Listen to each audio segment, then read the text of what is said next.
Puji Tuhan, kembali kita membaca firman Tuhan dari kitab Zefanya yang terakhir, yaitu Zefanya 3 ayat 1 sampai 20.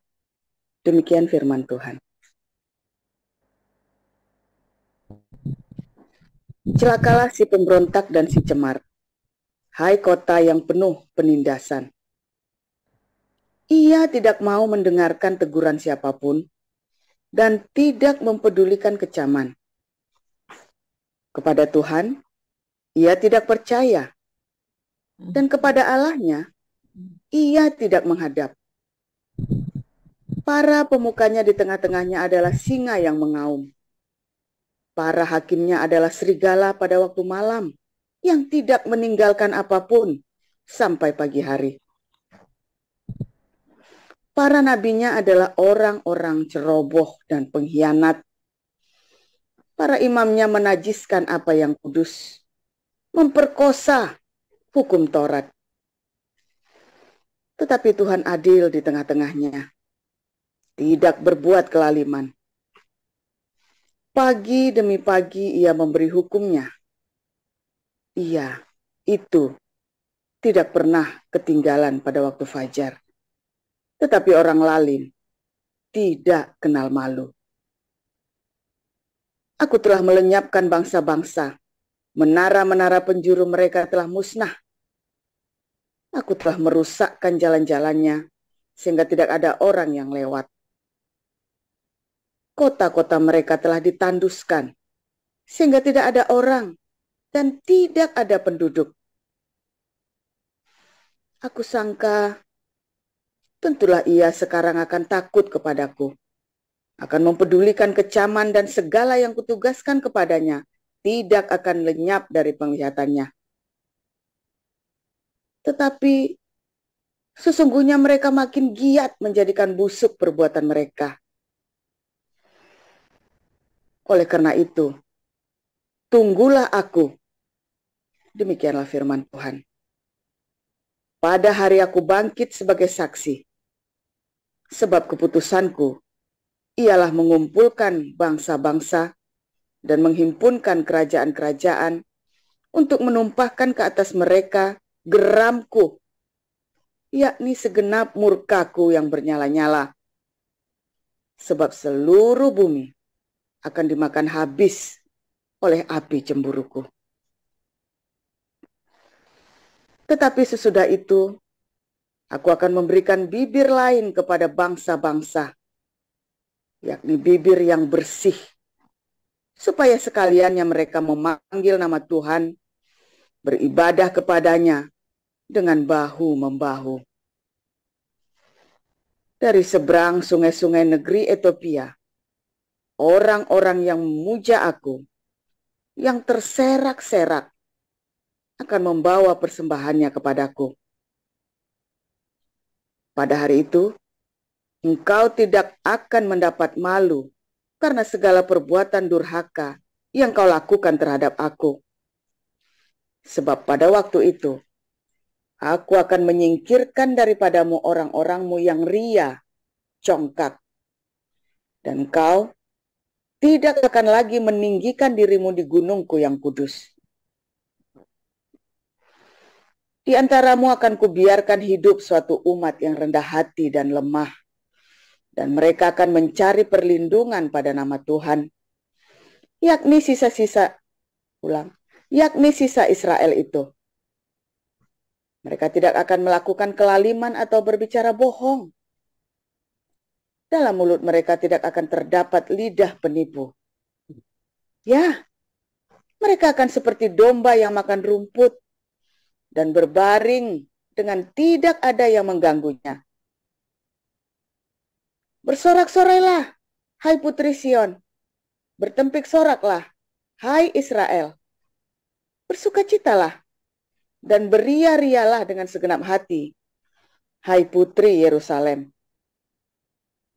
Tuhan telah menyingkirkan hukuman yang jatuh atasmu, telah menebas binasa musuhmu. Raja Israel, yakni Tuhan, ada di antaramu. Engkau tidak akan takut kepada malapetaka lagi. Pada hari itu, akan dikatakan kepada Yerusalem, "Janganlah takut, hai Sion. Janganlah tanganmu menjadi lemah lesu. Tuhan Allahmu ada di antaramu sebagai pahlawan yang memberi kemenangan. Ia bergirang karena engkau dengan sukacita. Ia membaharui engkau dalam kasih-Nya. Ia bersorak-sorak karena engkau dengan sorak-sorai, seperti pada hari pertemuan raya. Aku akan mengangkat malapetaka daripadamu, sehingga oleh karenanya engkau tidak lagi menanggung celah. Sesungguhnya pada waktu itu aku akan bertindak terhadap segala penindasmu. Tetapi aku akan menyelamatkan yang pincang, mengumpulkan yang terpencar, dan akan membuat mereka yang mendapat malu menjadi kepujian dan kenamaan di seluruh bumi. Pada waktu itu, aku akan membawa kamu pulang, yakni pada waktu aku mengumpulkan kamu. Sebab aku mau membuat kamu menjadi kenamaan dan kepujian di antara segala bangsa di bumi, dengan memulihkan keadaanmu di depan mata mereka. Firman Tuhan. Demikian. Ya, terima kasih Bu Neriana. Silakan Bu Salma. Baik, saya akan bacakan kebenaran firman Tuhan yang terambil dari Roma 7. Beginilah firman Tuhan. Apakah kamu tidak tahu, saudara-saudara, sebab aku berbicara kepada mereka yang mengetahui hukum, bahwa hukum berkuasa atas seseorang selama orang itu hidup? Sebab seorang istri terikat oleh hukum kepada suaminya selama suaminya itu hidup. Akan tetapi apabila suaminya itu mati, bebaslah ia dari hukum yang mengikatnya kepada suaminya itu. Jadi selama suaminya hidup, ia dianggap berzina kalau ia menjadi istri laki-laki lain. Tetapi jika suaminya telah mati, ia bebas dari hukum, sehingga ia bukanlah berzina kalau ia menjadi istri laki-laki lain. Sebab itu, saudara-saudaraku, kamu juga telah mati bagi hukum Taurat oleh tubuh Kristus, supaya kamu menjadi milik orang lain, yaitu milik Dia yang telah dibangkitkan dari antara orang mati, agar kita berbuah bagi Allah. Sebab waktu kita masih hidup di dalam daging, hawa nafsu dosa yang dirangsang oleh hukum Taurat bekerja dalam anggota-anggota tubuh kita agar kita berbuah bagi maut. Tetapi sekarang kita telah dibebaskan dari hukum Taurat, sebab kita telah mati bagi Dia yang mengurung kita, sehingga kita sekarang melayani dalam keadaan baru menurut roh, dan bukan dalam keadaan lama menurut huruf hukum Taurat. Jika demikian, apakah yang hendak kita katakan? Apakah hukum Taurat itu dosa? Sekali-kali tidak. Sebaliknya, justru oleh hukum Taurat aku telah mengenal dosa, karena aku juga tidak tahu apa itu keinginan, kalau hukum Taurat tidak mengatakan, jangan mengingini. Tetapi dalam perintah itu dosa mendapat kesempatan untuk membangkitkan di dalam diriku rupa-rupa keinginan, sebab tanpa hukum Taurat dosa mati. Dahulu aku hidup tanpa hukum Taurat, akan tetapi sesudah datang perintah itu, dosa mulai hidup, sebaliknya aku mati. Dan perintah yang seharusnya membawa kepada hidup, ternyata bagiku justru membawa kepada kematian. Sebab dalam perintah itu, dosa mendapat kesempatan untuk menipu aku, dan oleh perintah itu ia membunuh aku. Jadi hukum Taurat adalah kudus, dan perintah itu juga adalah kudus, benar, dan baik. Jika demikian, adakah yang baik itu menjadi kematian bagiku? Sekali-kali tidak. tetapi supaya nyata bahwa ia adalah dosa, maka dosa mempergunakan yang baik itu untuk mendatangkan kematian bagiku, supaya oleh perintah itu dosa lebih nyata lagi keadaannya sebagai dosa. Sebab kita tahu bahwa hukum Taurat adalah rohani, tetapi aku bersifat daging, terjual di bawah kuasa dosa. Sebab apa yang aku perbuat, aku tidak tahu. Karena bukan apa yang aku kehendaki yang aku perbuat, tetapi apa yang aku benci, itulah yang aku perbuat. Jadi jika aku berbuat apa yang tidak aku kehendaki, aku menyetujui bahwa hukum Taurat itu baik. Kalau demikian bukan aku lagi yang memperbuatnya, tetapi dosa yang ada di dalam aku. Sebab aku tahu bahwa di dalam aku, yaitu di dalam aku sebagai manusia, tidak ada sesuatu yang baik. Sebab kehendak memang ada di dalam aku, tetapi bukan hal berbuat apa yang baik. Sebab bukan apa yang aku kehendaki, yaitu yang baik, yang aku perbuat, melainkan apa yang tidak aku kehendaki, yaitu yang jahat, yang aku perbuat. Jadi jika aku berbuat apa yang tidak aku kehendaki, maka bukan lagi aku yang memperbuatnya, tetapi dosa yang diam di dalam aku. Demikianlah aku dapati hukum ini. Jika aku menghendaki berbuat apa yang baik, yang jahat itu ada padaku. Sebab di dalam batinku aku suka akan hukum Allah, tetapi di dalam anggota-anggota tubuhku, aku melihat hukum lain yang berjuang melawan hukum akal budiku dan membuat aku menjadi tawanan hukum dosa yang ada di dalam anggota-anggota tubuhku. Aku, manusia celaka, siapakah yang akan melepaskan aku dari tubuh maut ini? Syukur kepada Allah oleh Yesus Kristus, Tuhan kita.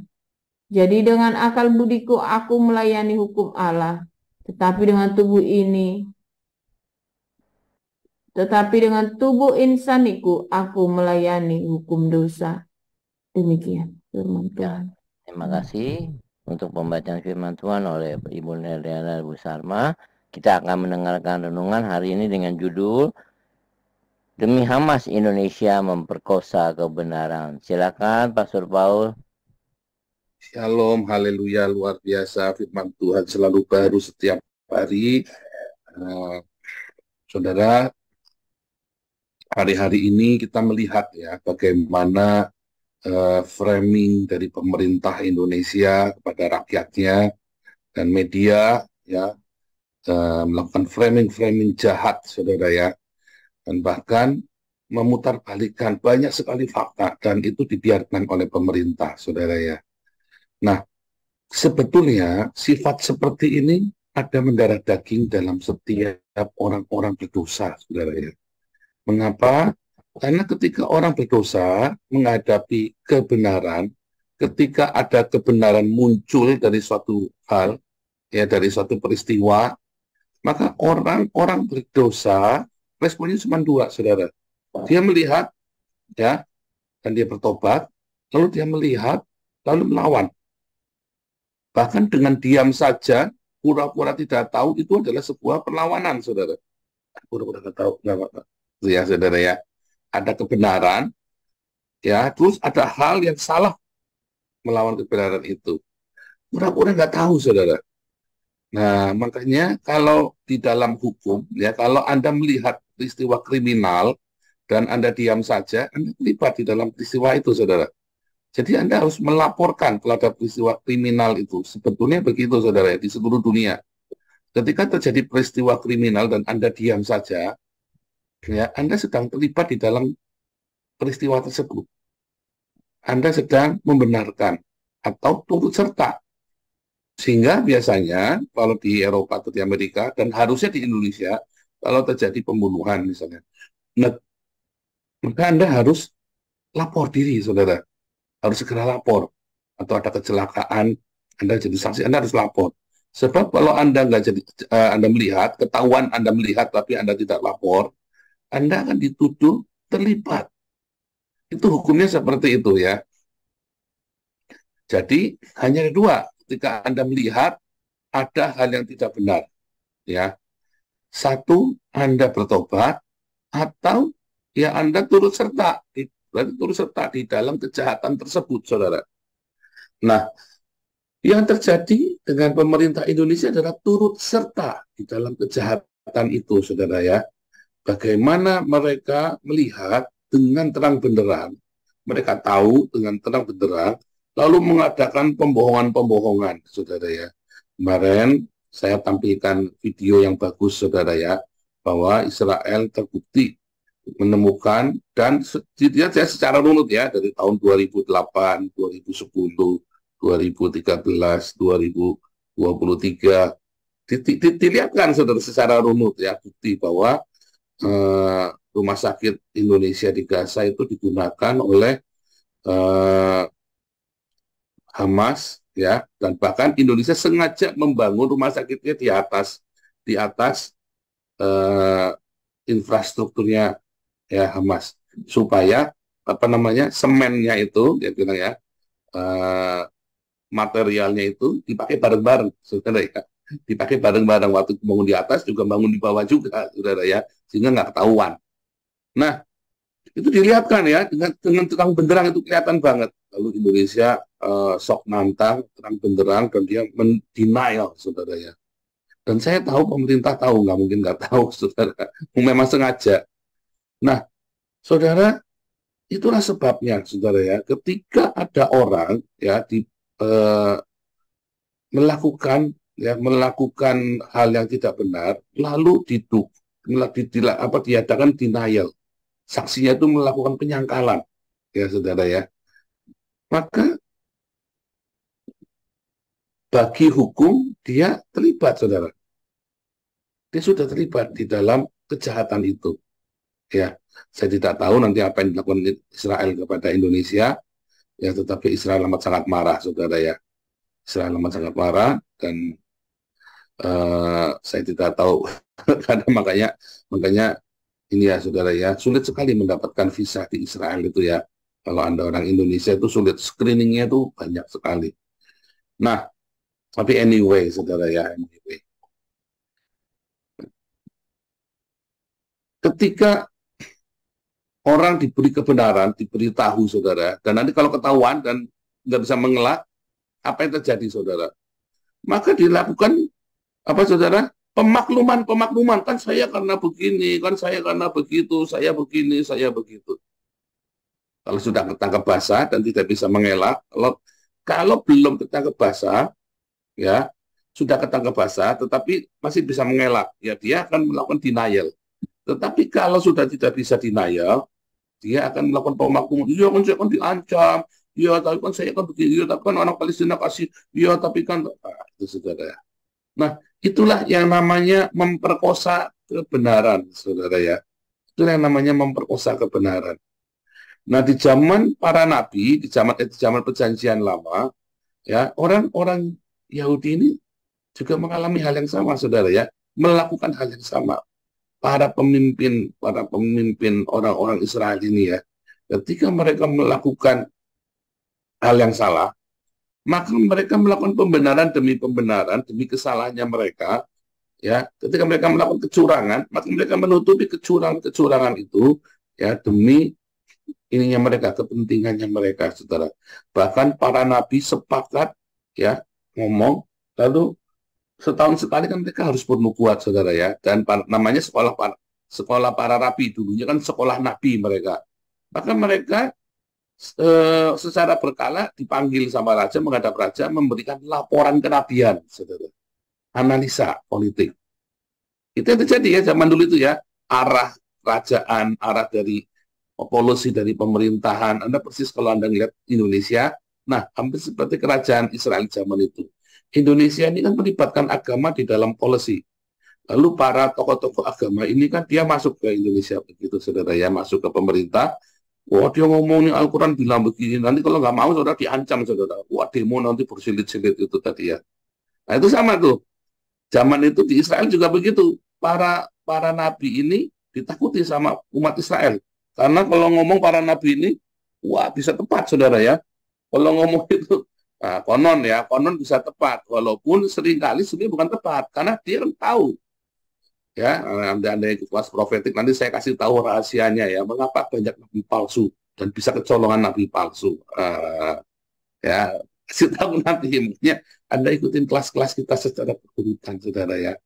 Nanti pinter, nanti Anda tidak mudah dimanipulasi. Ya, tapi jangan terus memanipulasi. Nah, masalahnya banyak orang setelah pinter memanipulasi, seperti orang-orang beragama ini, saudara ya.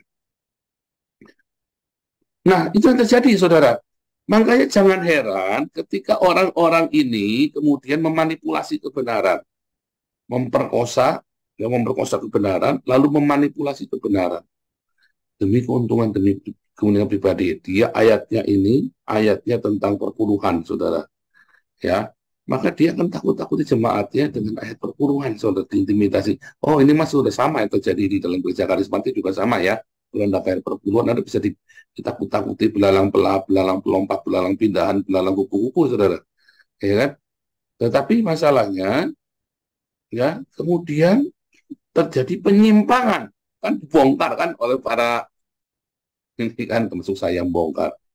Lalu jawabannya para pendeta ini apa? Pendeta ini kan juga manusia. Kalau pendeta nggak pakai barang bagus, nanti dihina sama jemaatnya. Ya, saudara. Saya ingat sekali ya khotbah itu. Waduh, saya bilang gede-gede, kupluk juga ini pendeta ini ya. Orang itu dihina bukan karena pakaiannya, saudara ya. Seorang hamba Tuhan itu. Tapi bagaimana dia punya kerendahan hati. Bagaimana ada kuasa dalam pelayanannya dia. Bagaimana pelayanannya bisa mengubahkan banyak orang. Maka dia nggak bisa menghina. Siapa yang bisa menghina pelayanan saya seorang bekas penjahat, saudara? Ya kan? Orang boleh menghina tapi nggak mempan. Orang boleh memfitnah tapi nggak mempan. Apakah Anda tahu mobil saya apa? Enggak kan? Anda tahu saya cuma di YouTube saja kan? Ya kan? Anda tidak perlu tahu. Ya kan? Bahkan Anda tidak tahu bagaimana eh, apa namanya, yang Anda tahu saya, ya pokoknya inilah hidup saya. Apa yang saya cerita di YouTube itu, ya itulah kehidupan saya, saudara ya, sehari-hari. Dan saya tidak pernah nutupin. Tidak pernah nutup-nutupin. Dan buat apa ditutup-tutupin? Buat apa kan? Tetapi bisa nggak orang menghina pelayanan kita? Nggak bisa, saudara. Anda dihina bukan karena penampilan. Nah, balik lagi. Banyak orang-orang, dia kemudian mencari alasan demi alasan, pembenaran, untuk keserakahan dia. Itu contoh ya, tentang perpuluhan. Contoh lagi, saudara, ya, perzinahan. Ya, pendeta ini juga manusia, ya kan, itu tidak sengaja. Lalu, Anda kalau lihat ya, cek ya dalam sinode itu ya, semua sinode gereja, pendeta yang berzina itu jarang sekali dipecat, saudara. Karena Tuhan mengampuni, waduh banyak alasannya.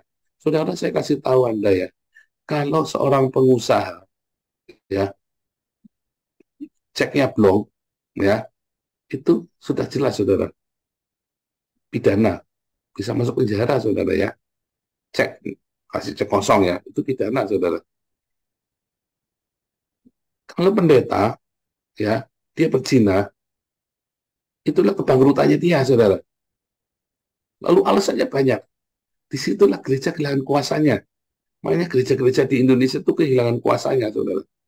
Ya, karena ada pembenaran-pembenaran dari semua kesalahan yang dilakukan oleh organisasi. Dari zaman Konstantin, ya, sampai dengan hari ini. Makanya akhirnya gereja kehilangan kuasa itu, saudara. Ya, kehilangan kuasa itu dan nggak bertobat.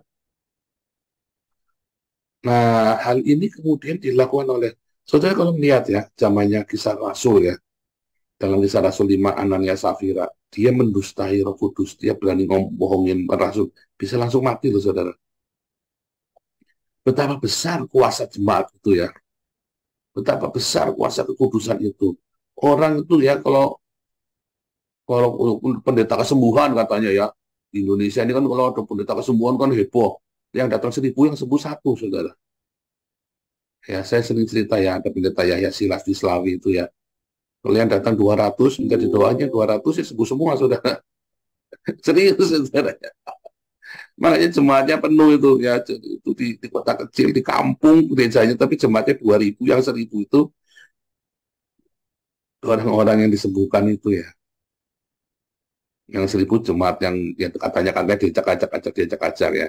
Tapi bayangin di kota kecil, saudara ya, di tengah sawah, gerejanya di tengah sawah, jemaatnya 2.000, saudara. Ajaib kan, saudara. Udah meninggal almarhum ya, meninggal tahun 9, saya lupa ya, 97 ya, saudara. 95, meninggal sekitar tahun 93, 94 meninggalnya, saudara ya. Saya lupa yang meninggal lama ya, saudara. 94. Saya sudah kuliah waktu itu ya, saya sengaja pulang ya. Saudara, apa yang terjadi, saudara? Bagaimana kita ya, gereja kehilangan kebenaran karena gembala-gembalanya, pendeta-pendetanya suka memperkosa kebenaran, saudara. Para penatua di gereja suka memperkosa kebenaran. Tadi sebetulnya saya mau kasih firman Tuhan yang iya di atas iya, tidak di atas tidak, saudara ya. Banyak hamba-hamba Tuhan memperkosa kebenaran dan dia tidak berani mempertanggungjawabkan kebenaran. Banyak tingkah laku para pemimpin yang kemudian tidak bisa dicontoh oleh para jemaatnya. Lalu jawabannya, jangan pandang manusia, pandang Tuhan Yesus saja. Kan begitu jawabannya, saudara. Lalu jemaatnya mau belajar dari siapa tentang kebenaran, tentang praktek kebenaran, kalau bukan dari gembalanya, bukan dari para pemimpin jemaat. Itulah sebabnya ketika kita sudah tahu kebenaran, maka kita akan dituntut banyak. Ya, ketika makin Anda belajar, makin Anda dituntut banyak. Masalahnya kalau gitu jangan belajar saja, Pak, biar jangan dituntut. Nah, masalahnya kalau Anda tidak tahu, lalu Anda masuk, ya, dan bikin salah, ya tetap dihukum. Tetap dihukum, saudara ya. Tetap dihukum. Hukumannya ringan, lebih ringan, tetapi tetap dihukum. Lalu Anda bilang, wah tahu gitu saya tak ngerti hukum dulu ya. Iya. Ya sama ya, Anda keluar lagi di Jerman, tiba-tiba nyetir, ya bisa tiba-tiba ditilang, saudara, kalau Anda nggak tahu aturannya di Jerman. Tetap dihukum, saudara. Anda tahu nggak kalau di Singapura itu nggak boleh ngeludah, saudara. Hati-hati kalau pergi ke Singapura Anda ya. Begitu ketangkap CCTV, Anda kena denda bisa $500 Singapura, itu saudara dendanya. Mahal ya. Ngeludah, karena itu bisa menyebabkan wabah ya, saudara ya. Jadi Anda nggak boleh ngeludah di Singapura. Kedua, nggak boleh makan permen karet. Jangan bawa permen karet itu, saudara, ke Singapura ya. Wah, itu dendanya banyak itu ya. Wah, tahu gitu ya. Makanya harus belajar dulu apa saja. Sebelum masuk Singapura, Anda kan ada papan ya di pelabuhan, di bandara itu. Nggak boleh meludah, nggak boleh apa namanya, nggak boleh meludah, nggak boleh buang puntung rokok di jalan, apalagi gitu ya. Nggak boleh permen karet, nggak boleh ada air ya di taman, atau di taman Anda itu nggak boleh ada sampai ada ban bekas, lalu sampai ada airnya. Itu dendanya bisa $500 Singapura, saudara ya. Anda bisa bikin wabah malaria dan segala macam itu ya. Wah, namanya bilang Singapura Fine City ya, kota Singapura itu isinya denda ini, denda itu, denda ini, denda itu, pokoknya isinya denda. Nah, itu yang terjadi, saudara ya. Anda harus tahu sebelum Anda masuk di satu wilayah. Sama ya, kita nggak tahu juga salah, kita tahu terlalu banyak ya ditutup banyak. Ya seharusnya pengetahuan itu ya kita bisa dapat dari mana, saudara? Dari cinta kasih. Kalau Anda punya cinta yang melimpah, sebetulnya pengetahuan itu tidaklah berat. Ya, banyak sekali orang punya pengetahuan dan menjadi terbeban karena pengetahuan itu menjadi Torah, boleh nggak boleh. Nah, itulah, saudara. Itulah sebabnya banyak orang, banyak pemimpin akhirnya berat melakukan pengetahuan ini. Karena berdasarkan boleh tidak boleh, dosa tidak dosa. Ya, selama Anda berpikirnya boleh nggak boleh, dosa tidak dosa, akhirnya Anda akan memperkosa kebenaran itu, saudara. Lalu bagaimana harusnya? sebetulnya sudah dijelaskan dengan sangat jelas sekali di dalam Matius 7 ayat 22, ya, Roma 10, Roma 13 ayat 9, bahwa inti dari semua itu, hukum-hukum itu, ya, yang Anda tahu adalah mengasihi Tuhan dan mengasihi sesama, saudara. Dalam Markus 12 juga dituliskannya 32 sampai 33. Mengasihi Tuhan dan mengasihi sesama. Kalau ada cinta, maka Anda tahu harus bagaimana. Tanpa Anda harus kebebanan dengan yang berat-berat ini. Kalau Anda hidup terus di dalam agape, Anda jaga hidupmu, maka Anda nggak pengen berzina. Tanpa harus diatur jangan berzina. Cinta itu jauh lebih kuat daripada hawa nafsumu, saudara. Kalau Anda punya agape, maka Anda tidak akan curang. Maka Anda tidak akan melakukan hal yang sia-sia. Karena cinta itu membuat kita menjadi penuh hikmat, tuh, saudara. Makanya Rasul Paulus berkata, ya, yang paling utama itu kejarlah cinta, agape, kasih. Kasih yang benar. Lalu bagaimana kita sekarang? Kalau gitu nggak usah baca Alkitab lagi. Nah, salah juga. Karena Anda membaca Alkitab supaya Anda mengerti tentang cinta. Kan? Baca Alkitab ya jangan supaya Anda mengerti boleh nggak boleh. Tahu nggak? Anda baca Alkitab itu kan kayak pedang, ya kan? Pedang itu jangan diarahkan ya cuma buat bunuh, tapi pedang itu bisa dipakai yang menjadi alat untuk menebang pohon. Jadi jangan gunakan besi itu jangan ditempa menjadi pedang untuk membunuh, tapi jadikan mata bajak dan kapak untuk menebang pohon, saudara. Firman Tuhan yang kita miliki jangan digunakan untuk menjadi pedang untuk menghakimi orang. Boleh nggak boleh? Saya kalau pertanyaan kemarin ya, dari kemarin pertanyaan selalu banyak sekali boleh nggak boleh. Itulah dari karena Anda membaca firman Tuhan itu dalam kepala Anda itu isinya apa, saudara? Isinya boleh nggak boleh, isinya ngerepotin orang, ngurusi orang. Karena Anda sendiri kan juga capek, bosan dengan hidupmu kan, gagal terus kan. Jadi, itu salah, itu salah. Anda juga salah. Atau Anda sudah capek pengen salah. Oh iya, saya ngalamin, saudara. Saya ngalamin. Kalau ada orang pacaran dulu, saya langsung, pacaran, udah boleh. Dikit-dikit menghakimi, saudara ya. Kita ngalamin, saya ngalamin. Bagaimana saya mudahnya sekali ya, orang kok begitu, hamba Tuhan kok begitu, ini kok begitu, kemah mudah menghakimi, saudara ya. Kita jadi kayak pengurusin orang lain. Karena kita sendiri capek. Tapi setelah saya mulai hidup dalam cinta, saya sudah nggak urusan orang mau brengsek, mau apa emang gue pikirin. Makanya saya selalu nasihati, jangan kepo sama orang lain. Kamu aja lagi tidak beres hidupnya. Jangan kepo sama orang lain. Tetapi, ya saudara, kalau Anda penuh dengan cinta, tiba-tiba firman Tuhan itu indah. Oh, indah apanya? Berat, Pak. Saya hidup dalam firman Tuhan banyak yang ngeluh ya. Berat, Pak. Ya, karena kamu nggak punya cinta. Kalau kamu punya cinta, kalau nggak punya cinta, kamu punya firman Tuhan, pasti dipakai buat menghakimi orang lain. Pasti, saudara. Pasti. Dan kalau kamu sendiri bikin salah, kamu akan memperkosa kebenaran itu, kamu akan banyak alasan kenapa kamu salah. Itu yang terjadi. Tapi kalau kamu punya cinta di hatimu, kamu baca firman Tuhan, kamu tidak akan menghakimi orang lain. Dan kamu tahu firman Tuhan ini adalah bagaimana saya bisa punya cinta yang lebih lagi. Oh, beda banget, saudara. Beda banget. Ya.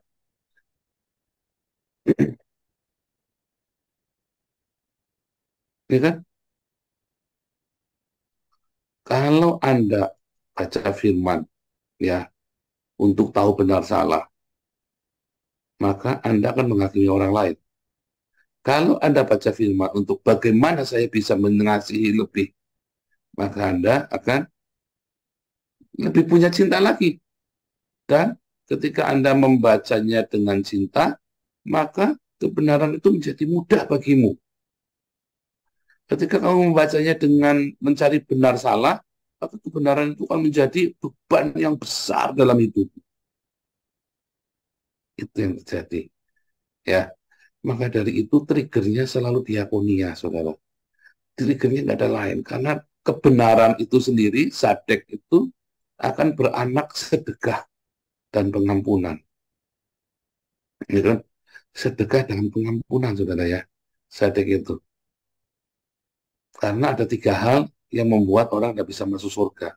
Satu, kalau dia tidak bisa mengampuni, ya, maksudnya orang yang percaya Yesus ya, orang yang percaya Yesus. Satu, kalau dia tidak bisa mengampuni, saudara. Ya. Kedua, kalau dia tidak bersedekah. Ya. Yang ketiga, kalau dia meninggalkan kebenaran. Kalau dia meninggalkan kebenaran itu sendiri. Ya. 3 hal membuat kamu nggak bisa masuk surga. Kalau kamu satu nggak bisa mengampuni, ya. Kedua, kalau kamu tidak bersedekah. Wah, itu kamu bisa nggak selamat itu, saudara. Ya. 3 hal itu, saudara ya. Dan ketiga, kalau kamu meninggalkan kebenaran itu sendiri. Yang meninggalkan Tuhan Yesus. Ya. Nah, maka dari itu, saudara, maka dari itu, pengampunan. Ya, milikilah selalu pengampunan. Ya. Jadi, dalam banyak hal, lepaskan. Kemarin hari Minggu ada yang nanya, kalau kakak saya ditipu sama kakak saya, kalau itu kakak dan adikmu, lepaskan, saudara. Bahkan kalau perlu ditanya, masih butuh berapa lagi? Ya, orang ini mungkin kaget, saudara ya. Tapi itu yang terjadi, saudara. Kalau Anda dalam hal begini saja Anda nggak nangkep, bagaimana, saudara? Ya, hal begini aja Anda nggak bisa melepaskan. Saya ulangi ya, saya kan kalau habis khotbah saya selalu ulangi sendiri ya. Karena awasilah ajaranmu, awasilah dirimu, bertekunlah dalam semuanya itu. Saya selalu, saudara ya, supaya saya juga nggak cuma asal ngomong, buat saya juga ya khotbah itu. Ya, Anda baru ditipu sama kakak atau adikmu, saudara. Kalau yang terjadi, laporkan polisi. Jangan, datangi lagi, saudara. Masih butuh berapa lagi kamu supaya kamu bisa lepas dari masalahmu. Kalau bisa kita bantu, kita bantu. Jangan malah, tapi saya sendiri lagi butuh. Ya butuhnya buat apa? Kalau butuhnya buat makan, ya kamu percaya, serahkan saja sama Tuhan. Masa kamu makanya harus dengan bertengkar dengan kakakmu atau adikmu sih, saudara. Saya kalau percaya Tuhan nggak berdoa, Tuhan pasti akan sediakan. Jangan takut, saudara. Oh, tapi saya bisa-bisa ketipu. Jangan takut, Tuhan akan sediakan. Ikhlaskan. Jangan diajak ribut. Lalu gimana, sudah hilang, duitnya udah habis, sama-sama udah habis. Walau ya itu kakakmu, saudara ya, lepaskan. Kalau itu kakak dan adikmu kandung, itu lepaskan. Ya, lepaskan. Makanya Anda dari kecil itu ajari ya anak-anak itu ya, supaya jangan berantem. Dari kecil Anda harus tegas kasih tahu anak-anakmu, supaya jangan bertengkar, supaya jangan musuhan. Ya, waduh, Anda kalau punya anak-anak yang tidak bertengkar, ya, anak-anak yang rukun, maka keluargamu akan diberkati sampai tua, saudara. Sayang sekali ya, ada orang bertengkar ya, dengan kakak beradik bisa bertengkar gara-gara, apa saja bisa bertengkar ya. Tersinggung gara-gara didiemin, gara-gara apa omongan apa bisa menengan 10 tahun, 20 tahun. Saya mah kagak ngerti, sudah orang tuanya ngajarin apa tuh. Ajarin, ya. Pengampunan itu dimulai dari rumah, saudara. Bohong Anda bisa penuh pengampunan kepada orang lain, sama saudara sendiri nggak bisa. Bohong, saudara. Pengampunan itu dimulai dari rumah kita. Sedekah juga dari mulai dari rumah kita. Jangan kamu pikir, ya, tadi nggak ikhlas kamu, ya kan? Adikmu, kakakmu, anaknya sampai susah, ya ditolong. Kamu nolongin orang lain, sementara keluarga kamu sendiri nggak kamu rawat. Dari rumah, saudara, pengampunan dan sedekah itu dimulai dari rumah. Semuanya itu, Pak, tapi saya marah, Pak. Iya, kamu lakukan di dalam nama Yesus. Kamu lakukan 2 itu terus-menerus, saudara ya. Maka firman Tuhan itu akan menjadi mudah bagimu. Firman Tuhan yang lain manapun akan mudah bagimu. Ya, sedekah dan pengampunan, saudara. Apapun, maka akan mudah bagimu. Sehingga kamu tidak perlu memperkosa kebenaran ketika kamu juga nggak akan bikin salah. Kalau kamu rajin dalam sedekah dan dalam pengampunan.